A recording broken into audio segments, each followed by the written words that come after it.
Pack your bags. You're done here. Catherine, please. Did I stutter? I said get out! This is my home. Your home? This was never your home.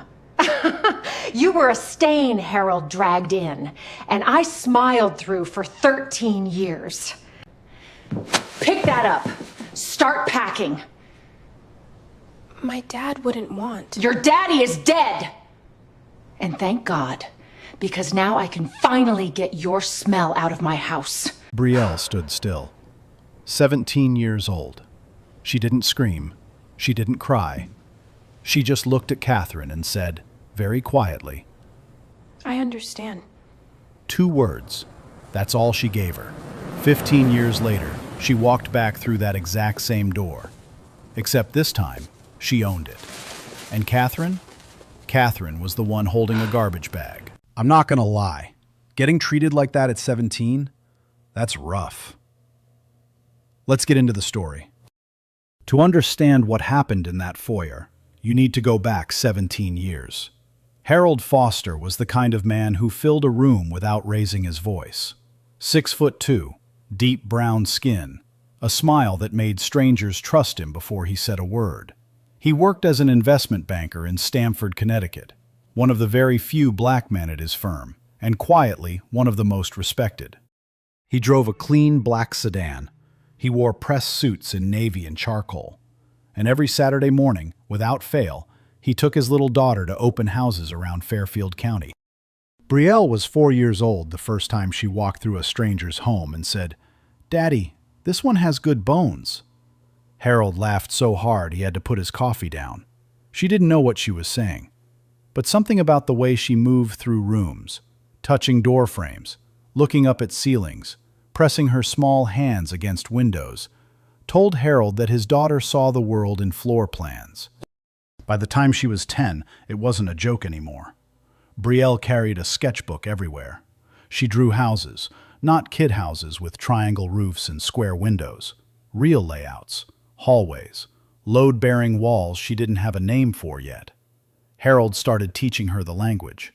Appraisal, equity, mortgage rate. She absorbed it like water into dry soil. By 16, she could read a property listing and spot the red flags before Harold could. He gave her a real estate textbook for her birthday. Inside the cover, he wrote 6 words in black ink. Build something they can't take from you. She kept that book under her pillow. Now, Harold married Catherine Aldridge when Brielle was 4. Brielle's biological mother had passed from cancer a year earlier. Harold was raising his daughter alone, working 60-hour weeks, and Catherine appeared at exactly the right moment. She was blonde, polished, came from old Connecticut money that had mostly dried up. What she lacked in wealth, she made up for in social fluency. She knew every name at the country club. She knew which charity galas to attend and which to skip. Harold thought he was giving Brielle a mother. What he was giving her was a landlord with a smile. Catherine never hit Brielle, never screamed at her, not while Harold was alive. The cruelty was quieter than that. It lived in small choices repeated over 13 years until they became the architecture of a childhood. She enrolled Tyler, her biological son, in Whitfield Academy, the most expensive private school in the county. For Brielle, she suggested public school. "It builds character," she told Harold with a straight face. She forgot Brielle's birthday 3 years in a row. Tyler got a BMW for his 16th.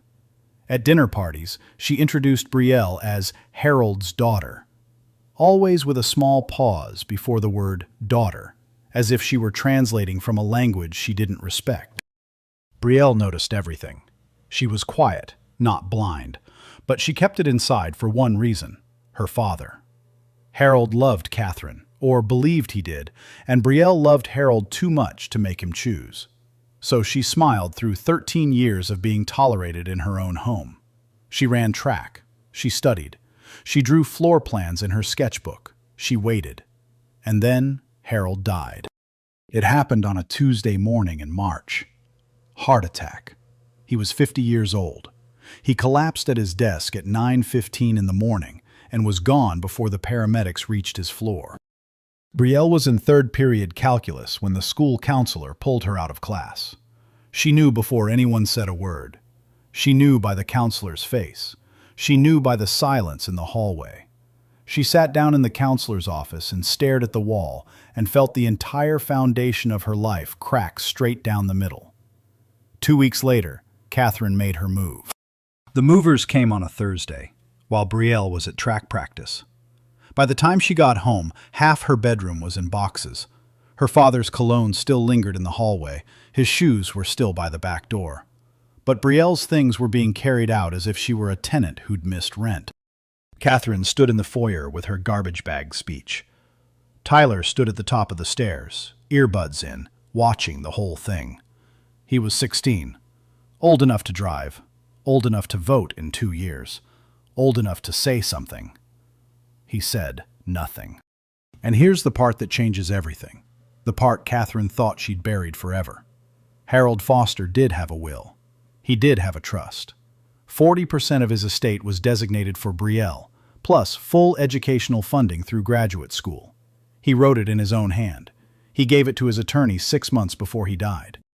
But Catherine got to the attorney first. Within days of the funeral, she sent an email that read, "She's not my child. Harold can't enforce anything from the grave. Make it clean." The attorney made it clean. The trust vanished. The letter Harold wrote to Brielle, a letter she wouldn't read for another 15 years, disappeared into a filing cabinet. And Brielle walked out of that house with a garbage bag, a framed photo of her father, and a sketchbook full of houses she couldn't afford. She climbed into a taxi. She didn't cry. She opened the sketchbook to a blank page, and in the back seat of that cab, she wrote 3 words. "I'll come back." If you're already feeling something right now, hold on to it, because this story is just getting started. Make sure you're subscribed, because what Brielle does next, you're not going to want to miss it. The taxi dropped Brielle off at a pale yellow house on Cottage Street in Bridgeport, Connecticut. If you've never been to Bridgeport, let me paint it for you. 30 minutes from Fairfield County, but a different planet. No manicured lawns, no stone driveways. Bridgeport smelled like bus exhaust and fried fish from the corner bodega. The sidewalks had cracks wide enough to swallow a quarter. Screen doors didn't close all the way. This is where Brielle's grandmother lived. Loretta Barnes was 71 years old, 5 foot nothing, hands rough from 30 years of pushing a mop across hospital floors. Night shift, every shift, holidays included. Bad knees, strong jaw, a voice that could stop a grown man from across a parking lot. When Brielle showed up on her porch with a garbage bag and a face carved from stone, Loretta didn't ask what happened. She opened the screen door, took the bag, and said 4 words. "Come inside, baby girl." That night, Brielle sat on a twin bed in a room the size of Catherine's walk-in closet. The mattress sagged in the middle. The walls were thin enough to hear the neighbor's television through the plaster. A single window looked out at a chain-link fence and a dumpster. She set her father's photo on the nightstand. Harold smiled back at her, that big, warm, fill-the-room smile. Then Loretta appeared in the doorway with a cup of tea. She sat on the edge of the bed. The springs groaned. "Your daddy gave you brains and backbone. Don't you dare let that woman take either one." Brielle nodded. "You hear me?" "Yes, ma'am." "Good. Drink your tea. Tomorrow, we figure out school." Catherine had pulled Brielle's enrollment at Fairfield Prep the same day she kicked her out. 1 phone call. She's no longer residing at this address. Clean, clinical, like canceling a magazine subscription. Brielle transferred to Bridgeport Central High for her final 2 months. New school, no friends, no track team. She walked in on a Monday carrying a backpack and a transcript that made the guidance counselor raise both eyebrows. "You were at Fairfield Prep?" "Yes." "What happened?" "Family situation." She finished her coursework in 8 weeks, aced every final, graduated with honors from a school where nobody knew her last name. Graduation day. No family section with matching outfits and bouquets, just Loretta in the 3rd row, wearing her best church dress, lavender with white buttons, clapping loud enough for 10 people. Her bad knees popped when she stood. She didn't care. 3 months later, Brielle made a phone call she'd been rehearsing since the night she left. She called Catherine. Not to beg, not to scream. She called about one thing: her father's watch. A silver Omega with a scratched face that smelled like Harold's sandalwood cologne. The last physical thing that still carried his fingerprint. Catherine answered on the third ring, light, almost amused. "Oh, it's you. I just want Dad's watch, and the textbook he gave me, that's all." Which textbook?" "The real estate one. He wrote something inside." A pause, then a small laugh. The laugh of someone swatting a fly. "I donated all of Harold's things months ago, sweetie. Goodwill. You should have taken them when you had the chance." Click. Dial tone. Brielle sat at Loretta's kitchen table. The fluorescent light buzzed. A faucet dripped. The clock ticked past 9:30. She didn't cry. She pulled a fresh composition notebook from her backpack. Black and white marble cover, 99 cents. She opened to the first page and wrote in capital letters, "Properties I will own." First entry, the Connecticut Colonial. 6 bedrooms, 3-car garage, the house Catherine stole. That notebook went everywhere with her. It became her Bible, her blueprint, her promise. Now, while Brielle slept on a sagging mattress and wrote addresses in a drugstore notebook, let's talk about what Catherine was doing with Harold's money. Spending it. Fast. She renovated the Connecticut house within a year. White marble kitchen, brass fixtures, Japanese maples in the yard. She erased every trace of Harold. New paint over walls where his photos hung. New carpet over floors where he walked barefoot on Sundays. She bought a Hamptons vacation home, joined the Fairfield Hills Country Club, got her name on a plaque at Bridgeport Hospital's children's wing. The irony: a woman who threw out a child getting a plaque at a children's hospital would be funny if it weren't so ugly. In public, the gracious widow, charity galas, wine tastings. People called her generous, brave, a community pillar. Behind closed doors, she underpaid her black housekeeper, made comments that started with, "I'm not racist, but..." And on the rare occasion anyone asked about Brielle, she waved her hand. "That girl? She's with relatives. She's fine." Tyler got into a mediocre college on Catherine's donation. Graduated near the bottom. Moved home. Still figuring out his next move 5 years later. And Catherine's finances? Built on Harold's estate, spent like the money was infinite. She refinanced the house, leveraged the Hamptons property. The foundation cracked beneath the marble floors. She never looked down. Meanwhile, in Bridgeport, Brielle was looking up. UConn honored her early admission, full scholarship. She moved into a dorm smaller than Loretta's spare room and felt something close to hope for the first time in months. Business administration, concentration in real estate finance. 2 jobs, campus barista from 5 to 8, property management office from 6 to 10 at night. 5 hours of sleep, studied on the bus, graduated in 3.5 years, top of her class. First real job, internship at a commercial real estate firm in Hartford. Only black woman in the office. A senior broker shook her hand on day 1 and said, "You must be the new receptionist." She wasn't. She was his colleague. She outperformed every intern within 6 weeks. The microaggressions never stopped. Surprisingly articulate. "Is your hair real?" A note on her desk. "Smile more. It makes clients comfortable." She filed every comment in a mental folder labeled Fuel.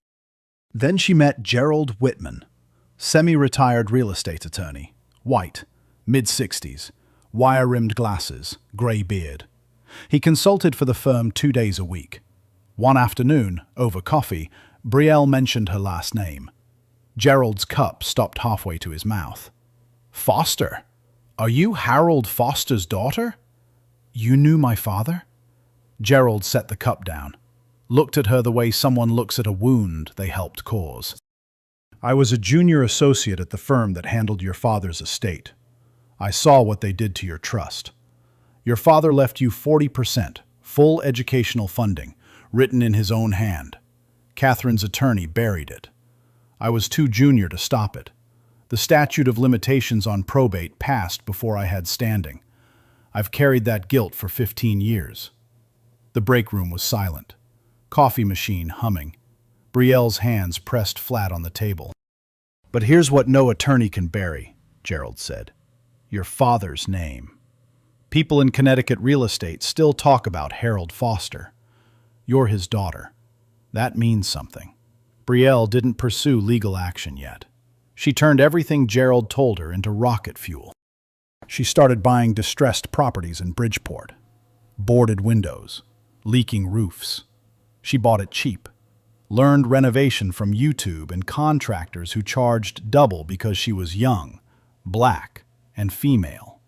She got cheated twice. She didn't get cheated a third time. Flipped some, rented by others, reinvested every dollar. Within 5 years, Cornerstone Holdings LLC, over 60 properties across Connecticut. Gerald became her advisor, her legal counsel, and the closest thing to a father figure since Harold. Brielle at 32, quietly powerful. Clean black SUV, tailored blazers in navy and charcoal, her father's colors. Natural hair, no flashy lifestyle. The Connecticut real estate world called her the Bridgeport kid who builds empires from condemned lots. She never mentioned Catherine. She never had to. 15 years. That's how long it took for Catherine Aldridge's empire of borrowed money to finally cave in on itself. It didn't collapse all at once. It rotted. Slowly. The way a house rots when nobody checks the foundation. The beams soften, the walls bow, and one morning you step on a floorboard and your foot goes straight through. Tyler was the first crack. After college, he tried to launch a nightclub in downtown Stamford, called it Lux. Rented a space, hired a designer, threw a grand opening party with a champagne wall and a DJ from New York. 300 people showed up opening night. 80 showed up the second week. By month 4, Tyler was ducking phone calls from vendors. By month 8, the doors were padlocked and he owed $110,000 to contractors, suppliers, and a landlord who didn't care about his last name. Catherine covered the debt, wrote the check without blinking. Then Tyler tried a clothing brand, streetwear. He designed exactly 0 pieces himself, hired a freelancer off the internet, slapped his initials on hoodies, and called it TA Collection. He spent $90,000 on inventory, ran Instagram ads, paid influencers to wear his logo, sold 11 hoodies. The rest sat in Catherine's garage in plastic-wrapped boxes until she donated them to the same Goodwill where she dumped Harold's belongings years earlier. She didn't catch the irony. She never caught irony. Catherine covered that debt too. Another check, another wave of the hand. Tyler's finding himself, she told friends at brunch. Then came the cryptocurrency scheme. Tyler invested what was left of his trust fund, every last dollar, into a coin called Vault Chain that promised 300% returns in 6 months. Vault Chain collapsed in 4. Tyler's trust fund vanished like smoke through a screen door. He moved back in with Catherine.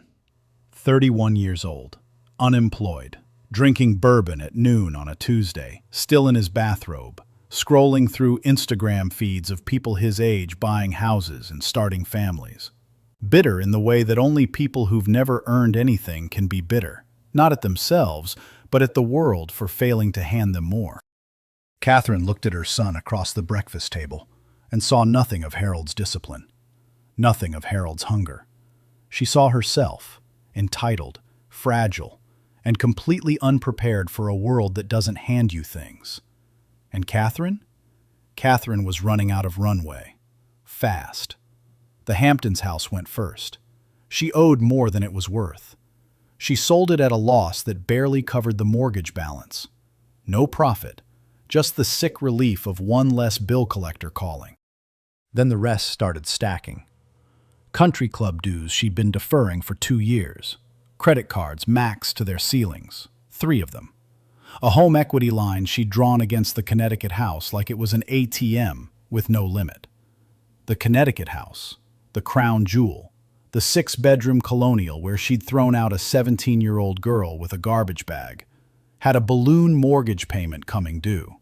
$240,000, due in 60 days. Catherine didn't have it, not even close. The bank accounts that once held Harold's fortune now held enough to cover groceries and utilities. Maybe. She called her attorney. He reviewed the accounts, reviewed the loan terms, and said the words she never thought she'd hear. Catherine, if you can't make this payment, the bank will begin foreclosure proceedings. Foreclosure? On my house? It's not a suggestion, Catherine. It's math. She ignored him, the way she'd ignored every problem for 15 years, with denial, charm, and the assumption that someone else would fix it.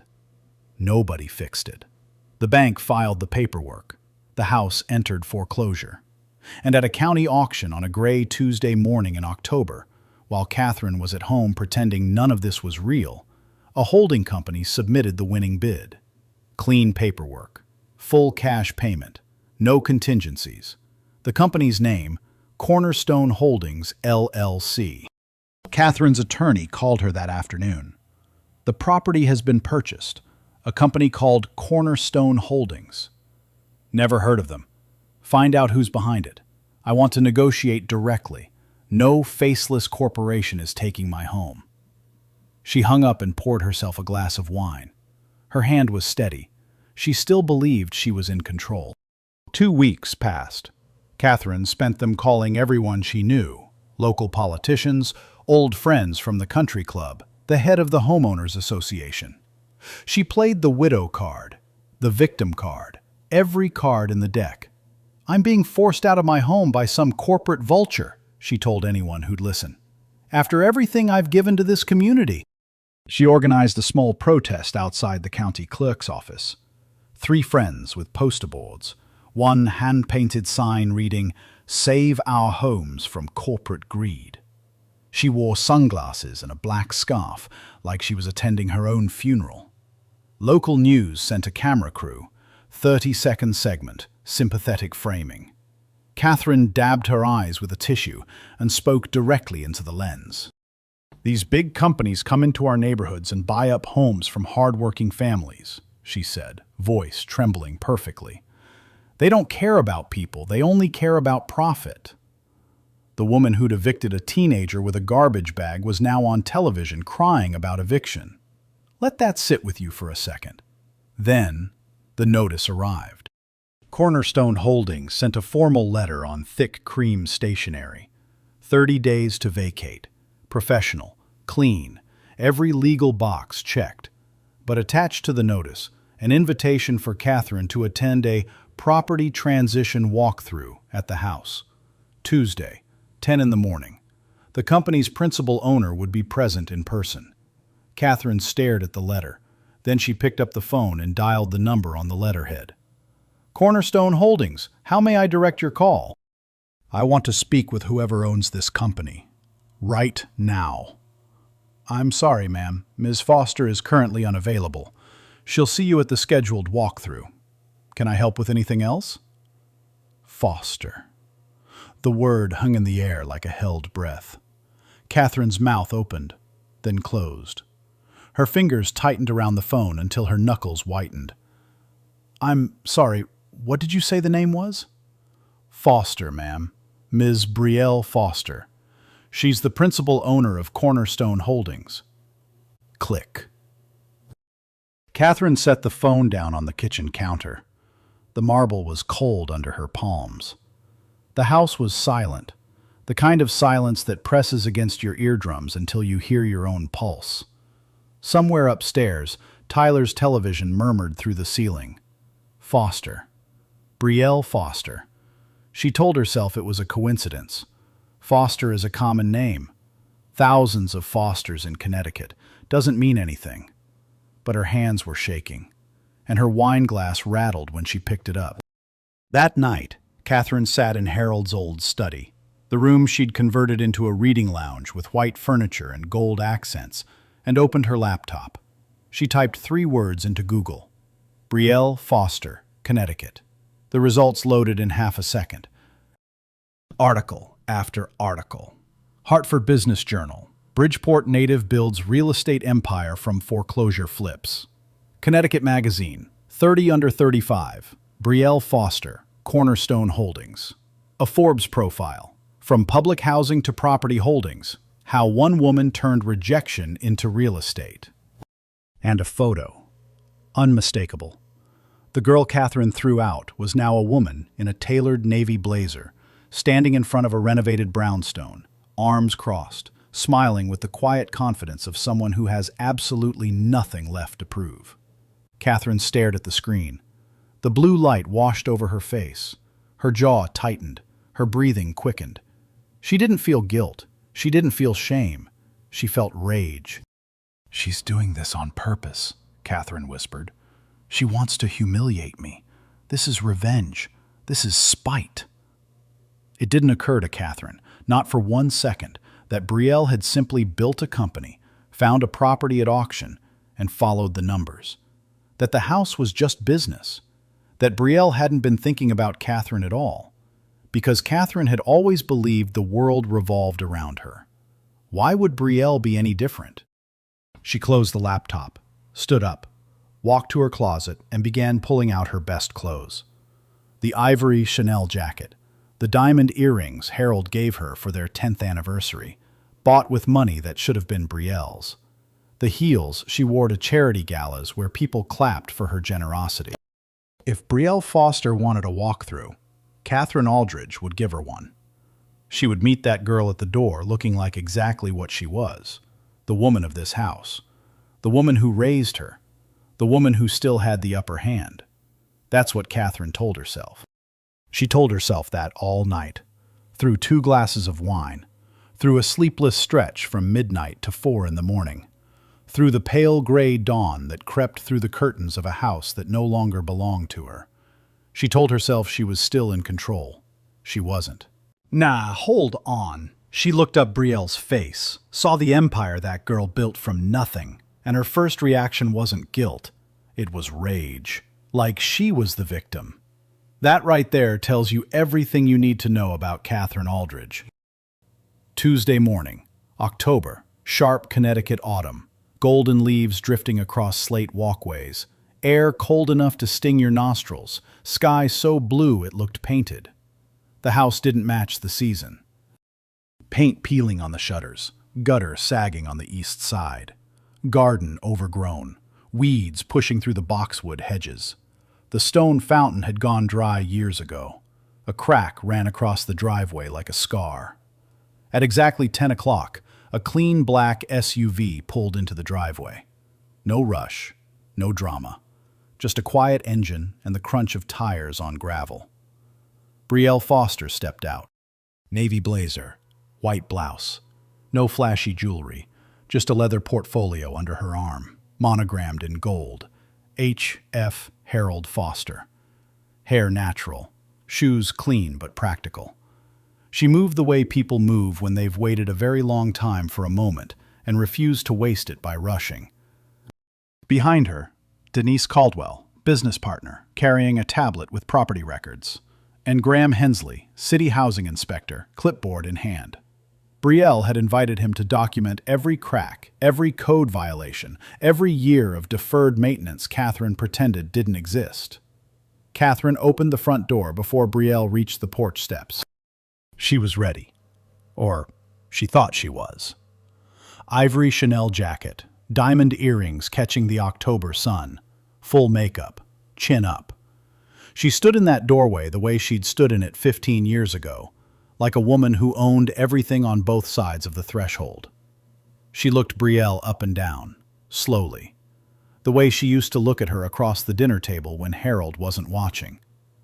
"So, you actually went through with this?" Brielle stopped at the bottom of the porch steps. She didn't smile. She didn't frown. Her face was still water. "Good morning, Catherine. I'm here to conduct a property assessment as the new owner. This is Mr. Hensley from the City Housing Office, and my colleague, Miss Caldwell. We'll need about an hour." Catherine didn't move from the doorway. Her hand gripped the frame. You are not stepping foot inside my house. It's not your house, Catherine. It hasn't been for 63 days. I'm here as a courtesy. I could have sent a crew without notice. I chose to come by myself. Catherine's nostrils flared. The composure she'd spent all morning building began to splinter. She shifted tactics, went from cold authority to emotional warfare. The old playbook, the one that worked on a 17-year-old. You ungrateful little. After everything I did for you. 13 years I kept a roof over your head. Your father would be ashamed to see you acting like some corporate shark circling a widow's home. She invoked Harold's name like a weapon. The same Harold whose trust she buried, whose watch she donated, whose last letter to Brielle she let rot in a filing cabinet for 15 years. Brielle didn't flinch. She had heard every version of this speech 1,000 times, on sleepless nights in Loretta's spare room, in her Yukon dorm, in the back seat of her SUV between property inspections. She opened the leather portfolio, HF in gold, and placed the documents on the porch railing, one by one. Foreclosure filing, auction receipt, title transfer, insurance binder, property tax records. Every document is clean, legal, stamped, dated, undeniable. Then she spoke. Not loud, not angry, not triumphant. Just steady, with the weight of 15 years pressed into every syllable. You told me this was never my house. You were right. It wasn't. Not then. But I earned it now. Every board, every brick, every inch of this property is mine because I worked for it, not because I married into it. The air went still. Catherine's hand slid down the door frame. Her fingers left a faint streak on the white paint. Her mouth opened, but nothing came out. The Chanel jacket suddenly looked like a costume. The diamonds looked like glass. Behind her, footsteps on the staircase. Tyler appeared. Unshaven, wrinkled t-shirt, eyes puffy from sleep. He looked past his mother, saw Brielle standing on the porch in her blazer and her father's monogram, and went pale. Ghost pale. He recognized her instantly, the same way you recognize a debt you've been running from. He said nothing, just like he said nothing at the top of those stairs 15 years ago. Graham Hensley stepped forward with his clipboard. Professional, methodical. He began walking the perimeter, photographing the sagging gutter, the cracked foundation wall, the water stains bleeding through the basement window. Every shutter that hung crooked. Every year, Catherine let this house rot while spending Harold's money on champagne and Chanel. Catherine watched him document every flaw in the home she used to show off at dinner parties. Each click of his camera was a small, precise humiliation. Brielle walked inside, room by room, calm, thorough, making notes in her portfolio.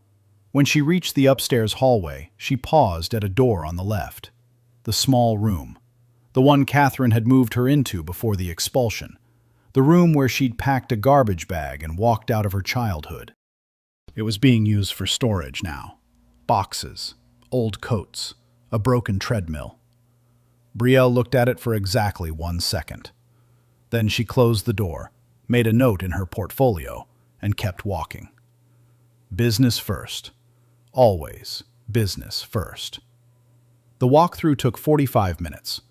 Brielle moved through every room like a surgeon, precise, unhurried, emotionless. Graham filled 6 pages on his clipboard. Denise logged 14 code violations before they reached the 2nd floor. Catherine followed them, room to room, like a ghost haunting her own house. She tried authority first, blocking doorways, claiming personal space. Brielle would pause, glance at her, say nothing. Graham would photograph over her shoulder. They moved on. Catherine shrank by the minute.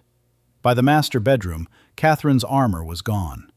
The Chanel jacket hung open. The diamonds felt heavy. Her voice cracked. Brielle, can we talk? Just the two of us? About what? An arrangement. I'll pay rent, whatever you want. Just give me 6 months. You had 15 years to figure it out, Catherine. Your father would have wanted me to stay. Brielle's jaw tightened, the only crack in her composure all morning. My father wanted a lot of things. He wanted me to have 40% of his estate. He wanted me to go to college without working 2 jobs. He wanted me to read the letter he wrote me before he died. You made sure none of that happened. Catherine blinked. What letter? We'll get to that. Through the courts. Catherine's face went white, then red, the color of a person who realizes every secret she buried is about to be dug up. She grabbed her phone and dialed 911. I'd like to report trespassing. There are people inside my home who refuse to leave. 2 officers arrived in 12 minutes. Catherine pointed at Brielle like she was identifying a criminal. These people broke into my home. I want them removed. Now. The male officer looked at Brielle. Ma'am, can you tell me what's going on? My name is Brielle Foster. I'm the property owner. She handed over the tablet. Title transfer, foreclosure records, 30-day notice. The officers scrolled, exchanged a glance that said everything. The female officer turned to Catherine, gentle, careful. Ma'am, these documents are in order. Ms. Foster is the legal owner. If you have a dispute, take it to civil court. There's nothing we can do. This is my home. 20 years. You can't just... She can't... Ma'am, the paperwork is clear. Something broke inside Catherine. She walked out the front door, past Brielle, past the officers, onto the lawn, and she screamed. Not words at first, just sound. Raw, ugly, animal. Then words, jagged and desperate. She's stealing my home. This is revenge. Somebody do something. She paced the lawn in her Chanel jacket and bare feet, heels kicked off somewhere between the kitchen and the door, mascara streaking, hands shaking. Neighbors appeared, porches, sidewalks. At least 5 phones came out. One older woman across the street, a neighbor who remembered the night a taxi pulled away with a 17-year-old girl inside, held her phone steady and recorded every second. Brielle stood on the porch, still, silent. She watched Catherine unravel on the lawn of the house that no longer belonged to her. She didn't say a word. Then Tyler came outside, hands in his pockets, head down. He walked up to Brielle in the driveway, voice low enough that the cameras wouldn't catch it. Look, I know my mom was rough on you, but this is the only home I've ever known. You don't have to do this. Brielle looked at him, steady, not cold, not warm, just honest. It was the only home I knew, too, Tyler. I was 17. You were standing at the top of the stairs with your earbuds in. You watched her hand me a garbage bag. You watched her call me a stain, and you said nothing. Tyler's mouth opened, then closed. 15 years of silence, and he still had nothing. 30 days, Tyler. Use them well. She walked to the SUV. Denise opened the passenger door. The engine started. The tires crunched on gravel, the same gravel she'd walked across barefoot as a little girl, holding her father's hand on the way to Saturday open houses. The SUV pulled away. Clean. Quiet. Final. Catherine was still on the lawn. If this story is hitting you right now, if you're feeling what I think you're feeling, drop a comment and tell me. Share this with someone who needs to hear it. Because what comes next? It's bigger than a house. The video hit Facebook first. A neighbor posted it Tuesday night with a simple caption. This just happened on our street. No context, no backstory. Just 2 minutes and 40 seconds of Catherine Aldridge screaming on her front lawn in bare feet, while a calm black woman stood on the porch holding a leather portfolio. By Wednesday morning, 12,000 views. Wednesday night, 80,000. Someone ripped it to Twitter. Wait for the backstory on this one. 200,000 by Thursday. Then the comments started digging. Someone recognized the house. A real estate blogger connected the dots. Brielle Foster, Cornerstone Holdings, Fairfield County foreclosure. The thread went nuclear. By Friday, reporter Andrea Simmons from the Hartford Courant was making calls. Andrea was the kind of journalist who didn't stop at the viral clip. She pulled foreclosure filings, property tax history, Harold's obituary. She tracked down former neighbors, a former housekeeper who had plenty to say about Catherine when the recorder was on. And she found Brielle. Brielle didn't want the interview at first. Denise convinced her. The story's already out. You can let strangers tell it, or tell it yourself. The article ran Sunday, front page of the Courant's digital edition. She was cast out at 17. 15 years later, she bought the house. Andrea laid it all out. Harold's death, Catherine's expulsion of Brielle, 2 weeks before graduation, garbage bag, taxi to Bridgeport. The years at Loretta's house, the scholarship, the 2 jobs, the rise of Cornerstone Holdings, and then the foreclosure, the auction, the walkthrough, the lawn meltdown. The article didn't editorialize. It didn't need to. The facts were damning enough. By Monday, every major outlet had it. CNN ran a segment. Hashtag Brielle's house trended for 3 days. People shared their own stories of inheritance theft, family betrayal, being thrown out as teenagers. Brielle's story became a mirror for thousands. Catherine's public image disintegrated in a single news cycle. The country club revoked her membership. The hospital removed her name from the Children's Wing plaque. Friends declined to serve as character witnesses. Her phone stopped ringing. But the story wasn't over. Because while the internet was busy turning Catherine into a cautionary tale, Gerald Whitman was doing something far more permanent. He filed the lawsuit on a Thursday. Civil fraud. Connecticut Superior Court. Brielle Foster versus Catherine Aldridge and the original estate attorney who handled Harold Foster's probate 15 years earlier. The allegations: fraudulent suppression of a trust instrument, conversion of trust assets, breach of fiduciary duty, and unjust enrichment. In plain English, Catherine and her lawyer stole Brielle's inheritance and lied about it for a decade and a half. Discovery was devastating. Gerald had spent years quietly gathering what he could. But formal discovery blew the case open. Catherine's attorney was compelled to produce records from storage, 15 years of buried paperwork. What came out of those boxes changed everything. First, the emails. Sent between Catherine and her attorney within 72 hours of Harold's funeral. The most damning one, dated 3 days after they buried Harold. "She's not my child. Harold can't enforce anything from the grave. Make it clean." Make it clean. 3 words that described exactly what they did to a 17-year-old girl's future. Second, Harold's handwritten letter to his attorney, dated 6 months before his death. Clear, specific, undeniable.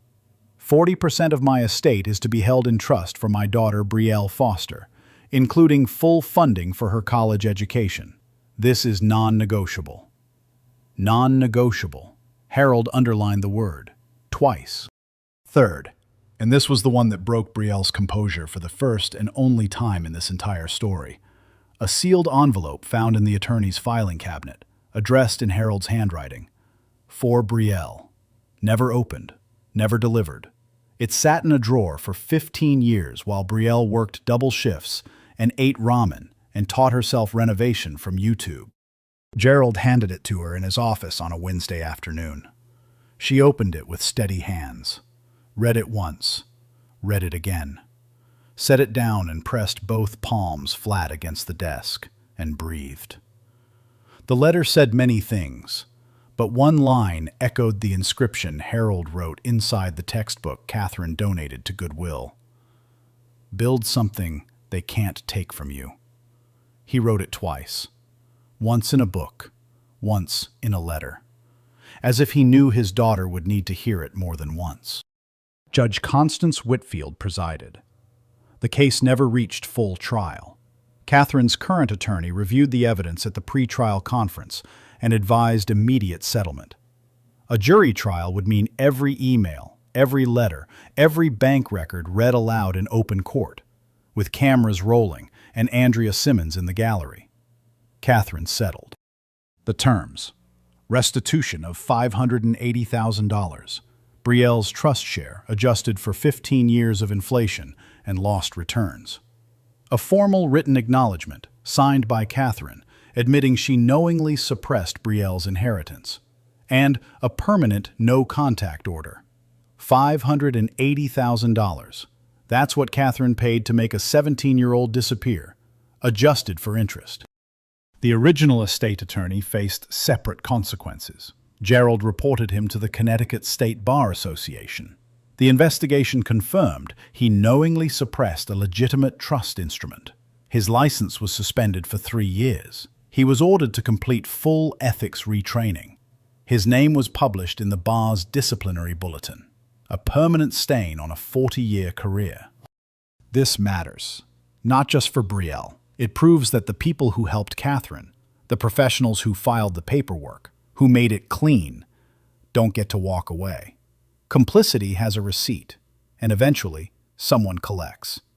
Catherine sold her last pair of diamond earrings to cover legal fees, the ones Harold bought her, the ones she wore to the walkthrough, the ones she thought made her look powerful.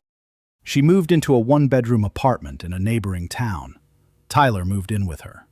No more galas, no more country club, no more cream stationery.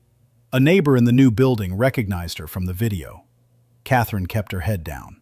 She wasn't destroyed, she was diminished. Quietly, permanently, lawfully diminished. Living with the weight of choices she made 15 years ago. Choices she thought no one would ever see. Everyone saw. 6 months after the settlement, Brielle stood on the front porch of the Connecticut Colonial and watched a construction crew pull away. The house was unrecognizable. Fresh paint, new shutters. The stone fountain ran clear water for the first time in a decade. The cracked driveway was repaved. But the biggest change was what it had become. Brielle didn't keep it as a mansion, didn't flip it, didn't turn it into a trophy. She turned it into a home. Again. But not for herself. Ground floor, a community resource center, job training, financial literacy, legal aid. Upper floors, 6 transitional housing units for youth aging out of foster care and families facing displacement. Clean rooms, warm beds, a kitchen that smelled like coffee in the morning. She named it the Harold Foster Foundation. The ribbon cutting happened on a Saturday in April. Spring in Connecticut. Dogwood blossoms, fresh-cut grass, the kind of afternoon that makes you believe things can start over. Local press, community leaders, former neighbors who remembered Harold and the little girl who walked through open houses holding his hand. And in the front row, in a wheelchair, wrapped in a lavender shawl, Loretta Barnes. 88 years old, hands still rough, eyes still sharp, smiling with every muscle in her face. Brielle gave a short speech. She didn't mention Catherine, didn't mention the lawsuit or the viral video. She talked about her father, about houses, not as investments, but as the first place a person learns they matter. Then she walked to Loretta's wheelchair and knelt. The microphone caught what she said. "You gave me a home when nobody else would. Now we give that to others." Loretta held Brielle's face with both hands, didn't say a word. Gerald Whitman stood in the back, eyes red. A reporter asked for a quote. He said, "Harold would be proud, not because she got the house back, because she made it mean something bigger than herself." Cornerstone Holdings kept growing. A Forbes profile called it From Foreclosure to Foundation. 60-plus properties, community reinvestment, and one detail the journalist couldn't shake. Brielle had never once said Catherine's name in any interview. When asked why, "I don't build to prove anyone wrong.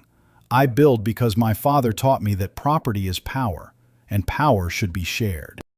That evening, after everyone left and the new residents settled upstairs, Brielle walked through the house alone. Footsteps on hardwood. Walls smelling like fresh paint.